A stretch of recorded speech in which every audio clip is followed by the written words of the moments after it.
Indian constitution म्हणजे भारतीय संविधान. भारतीय संविधानामध्ये आपण जे संविधान तयार केले आहे त्याच्यामध्ये आपण विविध कंट्रीमधून जे काही सोर्स घेतलेले आहेत त्यालाच source of the Indian constitution असे म्हणतात. तर त्याच्यामध्ये फर्स्ट आपण बघणार आहोत government of India act in 1935. त्याच्यामध्ये फेडरल स्कीम घेतलेली आहे आपण. नंतर ऑफिस ऑफ द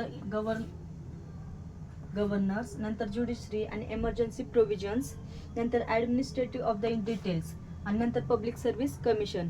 तर सेकंड नंबरला आपण ब्रिटिश कॉन्स्टिट्यूशनमधून जे काही सोर्स घेतलेले आहेत ते बघणार आहोत. त्याच्यामध्ये फर्स्ट आपण बघितलं आहे पार्लमेंटरीज गव्हर्नमेंट, नंतर रूल ऑफ द लॉ आणि नंतर लेजिस्लेटिव्ह प्रोसिडर्स आणि प्रिव्हिलेजेस ऑफ द बायकॅमेरलिझम्स. तर इत्यादी सोर्स आपण बघितले आहेत. तर नेक्स्ट टॉपिकमध्ये आपण पुढचे सोर्स हे बघणार आहोत.